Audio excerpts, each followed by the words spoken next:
Alrighty, y'all. Welcome back to the show.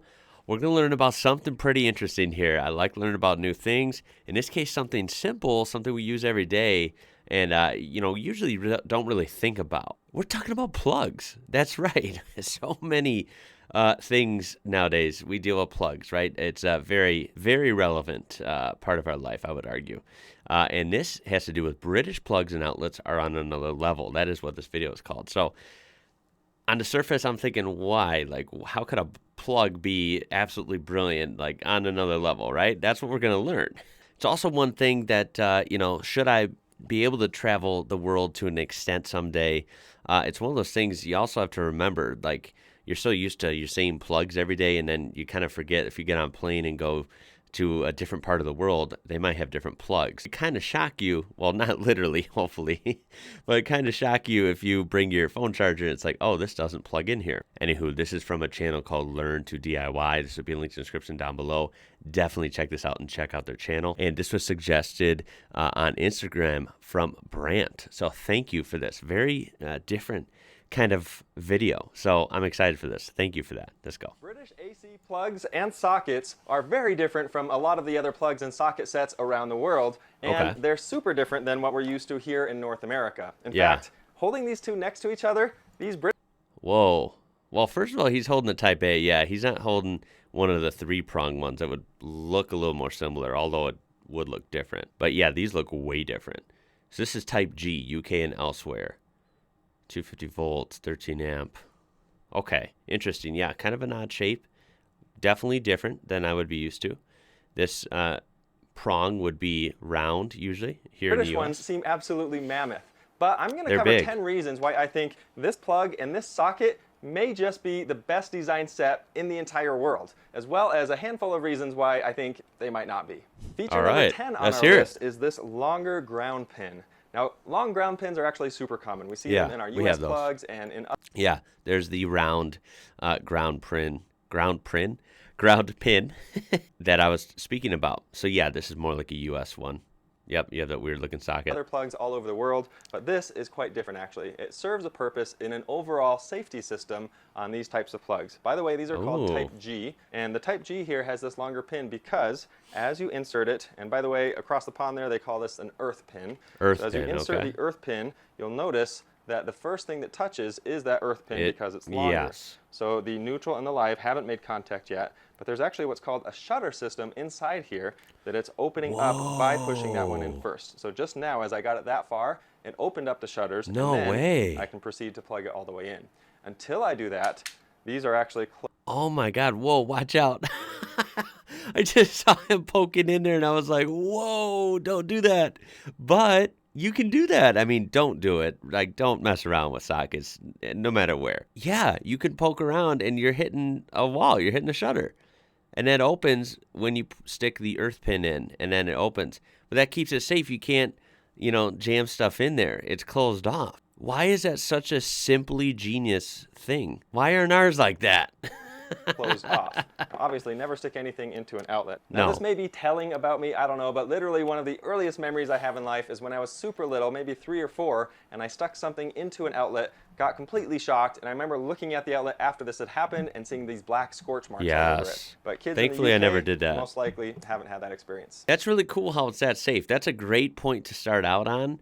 I was wondering how watching a video on plugs and outlets would be interesting and a learning experience, but now I have a good feeling. That's a good start. Wow. Feature number 9 is that when we insert the earth pin and clear those shutters, the only thing that's exposed on the live and the neutral is actually this black section here. Yeah, is that wondering what that is? Is that like some sort of sleeve or insulation maybe? That's actually a bit of insulation. And yeah. It's 9 millimeters up these pins here. Wow. So that's because once you have some contact with the live and the neutral to your receptacle, safety feature as well, you can't touch anything that's live at that point. Check it out. So if I get this... So if that's partially plugged in or if it gets tugged out a little bit, it would be hard to reach it because of this main body overhang is pretty thick anyway. But yeah, I imagine just that insulation would be poking out. And so you're covered. It's not actually live. Part of the way in there. and it's actually touching. Or rather, the live bit isn't exposed. Only thing that's exposed is just the insulated area, which is not conductive. So I might be able to touch that and actually be safe, and that's the idea anyway. Wow. Obviously, you should never try that, but they make it really difficult to get yourself shocked because everything is covered and protected as part of this overall safety system. Feature number 8 has everything to do with how the cord comes out of the plug itself. As I plug this into the wall outlet here, you'll notice that it's always coming down on the bottom like this, and that makes it so that you can't really pull this thing out. If you pull this way with it, it's just going to stay in place. And even if you pull out this way, you can pull this pretty good. I didn't get what he meant at first. Now I get it. Yeah, it comes out the bottom, whereas ours would be coming just straight out the front. So it's very easy to yank out. It's very easy to trip on this cord and have no chance of it sticking in the wall. It, boom, goes flinging out. And then your PS5 or whatever shuts off. So yeah, that is kind of interesting because it's on the bottom. It's a little more tucked away, and you can actually yank on it, and it's staying in there. That's rather impressive. Look at that. He's really yanking on that. It's a really smart feature. Now, this has come loose a little bit, but a lot less than it would if the cord were coming out of the face of the plug. Correct. Speaking of plugs being ripped out of the wall, that brings us to feature number 7. If we open this up and take a look inside here, you'll actually see that there's some pretty cool safety features built right inside. The first thing you might notice is there is built-in strain relief right here. And the cool thing is you can actually remove these little fins in many cases to replace this cord if you need to or work on it. The next thing is the short cable in here, this brown one, that's your live cable. And this live wire right here is the shortest one and the straightest one, so that as you pull this cord out, if it gets ripped out specifically, it comes that out one first. is going to be the first one to disconnect, cutting the flow. electricity to the rest of this. The second one is this blue one. Oh my God. Okay, they thought of everything. How could something like a plug be so advanced? I mean, with the funny part, to be fair, it's very simple genius. Like, I'm using that term. I'm inventing that right now. I'm sure that's definitely a thing, but that's all I can think of to describe that. It is very smart, but it's not like reinventing the wheel. It's just like the smart way to do it. It's not sneaky. It's straight up like, oh, that makes sense, right? That's what's funny. Like, the cord orientation makes sense.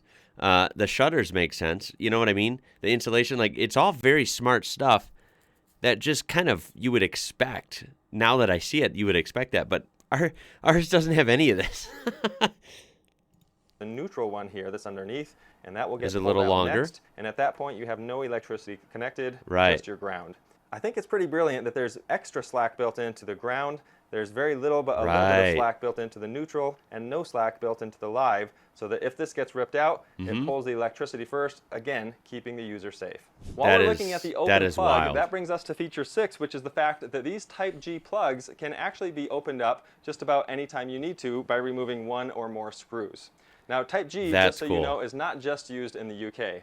They're actually all over the place and pretty much anywhere the UK has had some major influence. So, for example, they're used in Ireland, the United Arab Emirates, Singapore, Hong Kong, Beijing, Indonesia, parts of India, and even several other countries. So those are very different from the Type A and Type B that we use here in North America. Yeah. The Type A is the 2-prong here, and the Type B is the 3-prong. Yeah, you see, not as serviceable. Which includes the ground pin. And these guys don't have any way to service anything. That's right. Here. All of this is completely sealed off. It's completely solid, and there's no way to do anything to fix this if this starts to become broken or frayed. Your options are to toss it, which is what most people do, and get a new one, or you can cut it off and use a replacement plug.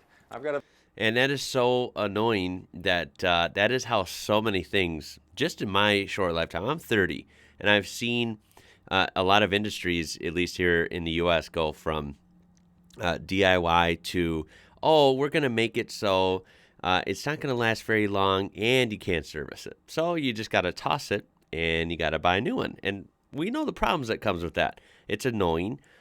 You got to rely on buying new stuff again and again, and it's wasteful, right? So, yeah, that is definitely an annoying one, that these are just like, that's how it's supposed to be. Like, you got to toss it and buy a new one. No, like, why? I like how is it Type G, he said, from the UK? I like how you can service those. a video showing how Really to do neat. that, but it's nice that with the Type G plugs here, it's just a built-in feature to be able to fix these or adjust these if need be. You most likely notice the fuse inside the plug itself here. We see this from time to time in North American plugs, but is definitely not a standard. Having a fuse in every plug is actually essential to the system they use, which is called a ring circuit. A ring circuit has the ground, neutral, and live wires going out from the source location and then feeding every single socket and then looping all the way back to the source. This is different than the radial circuits that we use here in North America. Right. We start at the circuit breaker panel, and then a line goes out called a home run, connects to as many outlets as we need or receptacles, and then it ends at a light fixture or an outlet. In the UK, the ring circuit actually acts like two separate radial circuits going at the same time, one in each direction. As a result, having a fuse on every appliance means that if there's a short or an overload in an appliance, the fuse in the plug can blow rather than tripping the whole circuit and everything else on it. These fuses are typically pretty easy to replace, and they cost next to nothing as well. For a plug like this, you do have to take it apart to access that plug, but it's usually... Again, you could argue another slightly or simply genius feature that's useful. Just one screw like we saw, but a lot of plugs actually come with a little access panel that you can get without removing any screws. That's really cool. That's even better. And easier. Number 4 on our list is the robustness of these pins, which are so good at carrying a large load. Yeah. Now, these pins are pretty massive. You may have noticed that. Yeah, especially when he zooms in and you see like his fingers for like a size reference, these are really solid. Really solid. They're actually all 4 millimeters thick on these Type Gs. That's This is 8 millimeters That's thick, really impressive, and then these actually. neutral and lives are about 6.35 millimeters. When I hold this side by side next to our Type B, you can see the difference. The result of this is that... Not gonna lie, I never thought about plugs like this. I really didn't. But now it's very kind of fascinating, kind of mind-blowing, actually. Our the North American plug he's holding here, it actually looks like a toy. If we go back, let me go back here. When I hold this side by... I mean, look at that. The one on the right looks like a toy almost. Oh my God, that is a beast on the left. By side next to our Type B, you can see the difference. The result of this is that the Type G has at least 50% more metal than a Type B. Easily. It actually has 3.5 times more metal than the Type A that doesn't have the ground. Feature number 3 is the fact that every Type G plug has a ground or an earth pin. This is really important for a handful of reasons. As far as safety is concerned, always having a ground means that you're not going to experience the arcing, or at least you shouldn't in most circumstances experience any arcing. Arcing is bad news because that basically means that electricity has gone off the rails and it's going to find the path of least resistance. A lot of times that's through you. That could shock you, or with enough voltage, that could stop your heart and kill you. So very dangerous if you don't have that ground in place at all times. You will notice on some plugs in the UK, for example, that these are just plastic. Typically, if you see a plastic pin on here, that means the appliance is double grounded. You can tell by a marking or an icon on the appliance that is a square within a square. It also serves the purpose of not only opening the shutters, but also always keeps things aligned. You cannot mix up the live and the neutral if your ground is always at that top place. Number 2 is the fact that every outlet or receptacle has its own switch. So check this out. I've got this little switch right here that I can use to control this lamp. Of course, you can control the lamp on the device itself, but this comes in handy for multiple purposes. Number 1, it gives you an extra place to turn something on or off, and along with that, it cuts the power completely to the device. There's a lot of devices and appliances out there that are using a trickle amount of energy at all times, even when it's powered off. So by switching it off at the receptacle here, you're taking care of that issue. Number 1 on our list. That is one thing, again, I've seen in long time ago. I don't know how, it wasn't about plugs, but somehow it got mentioned. It was like a video about Australia, and they have that feature as well where you can turn the whole socket off. Yeah, that's, again, a very simple feature that just should be universal throughout the world, I think. For those reasons, you get the added benefits of having the option to just turn it on or off there, especially with, like he said, a lot of things use power even when they're off. It's kind of annoying that you have this trickled electricity running through there at all times. That would be nice to be able to turn it off. Again, not common at all here. Not at all. Pretty tricky to put in any particular order, so take that for what it's worth, but is the fact that all of these outlets and plugs run off of 230 volts. Yeah. Here in the US, we use a 110 or 120 volt system. There's different names for it, but it's the same idea. And in the UK, for example, and in most of the world actually, it's a 230, which is anywhere from 220 to 240 volts typically. Running on 230 volts has a lot of impact on how you can use the outlets and receptacles around your house. So for example, if you want to plug a lamp into this, no problem obviously, but you can even plug a much larger appliance over here. Let's say a washing machine, for example, something a little more power hungry. Okay. Space heaters have been a big issue for tripping circuit breakers here in the US. Right. On 230 volt, they can handle that a lot better. Yeah. You can even plug in things like a hairdryer and an iron at the same time in many cases, especially if the gauging of the wire in the walls is appropriate for that kind of use. You can see with these 10 features how impressive this setup is, but that is not to say that it doesn't have its flaws. For starters, look at the size of these things. I mean, this is a standard Type A. This is what we use for most things in the... So, yeah, you could argue the size is great for a lot of reasons. Of course, you could also counter-argue that it could be a downsize as well. I mean, yeah, look at how nice and compact the US plug is there. You know, in certain scenarios, I guess that could be better too. The United States and in North America, I'd seriously say this is probably at least 5 times as big. Yeah. You can see it from the front, you can see it from the side. Yeah. It's just massive. Another consideration with this is that the ring circuits that are used in the UK and elsewhere have a problem with what's called load balancing. Now, many times it's not really a big issue, but what it means is that you don't want to have a lot of your power being consumed on one portion of the ring. You want to distribute that throughout the ring as much as possible, because if you don't, you're actually forcing a lot of electricity, a lot of load to happen in a short distance of these wires. And these wires typically tend to be a thinner gauge, which is part of the beauty of the system. It takes up less copper, but the load balancing can be an issue in many cases. Okay. On that note, installing or maintaining or even testing a ring circuit is a lot more difficult than a radial circuit. So that's something to be considered with the overall system in general. The switches that we showed earlier on the socket here are a good thing in some cases, but they're a bad thing in other cases. So for example, let's say this light is not turning on. You flip the switch. So let's turn this off, you know, on the socket here. We flip the switch, everything seems to be dead. You're not sure what's going on. Right. And at that point, you're not sure if you need to start troubleshooting the lamp itself, or if it's the light bulb, or if it's the socket. Lastly, due to the design of the plug, if you were to just let this thing fall... Hold on. I'm not sure if I understood what he said there. I feel really dumb right now. Wouldn't you just always make sure this is on, and then if the light bulb doesn't work, then you have a problem with the lamp? Right? Maybe I'm hearing it wrong. Anyway, let's move on. Somewhere or unplug it. Guess how it's going to land every single time? It's going to land like now, that. Now, if you thought waking up in the middle of the night... Oh, whoa. He's right. I didn't think of that. I'm sorry. I definitely got to rip on it for that. Nothing's perfect, right? That is a major downside. You're walking at night and you're not in a well-lit area, and one of these bad boys is on the floor. Ooh. Legos would be a dream after stepping on this. That would be... That would do some damage. This could be doing some damage. Because, yeah, it's going to land with all of those prongs up.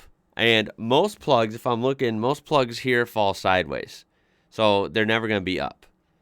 Because, of course, of the cord coming out of the face. That's just how it's never going to land up like that. That would be bad. That's something I would be totally good with never stepping on, ever in my life. Walking through the house and stepping on a Lego was painful.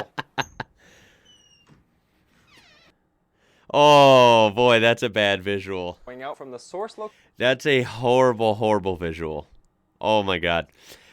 So, you guys are going to... This could be a great video for comments. I say that a lot, but I really... Like, this one really is going to be a great video for comments.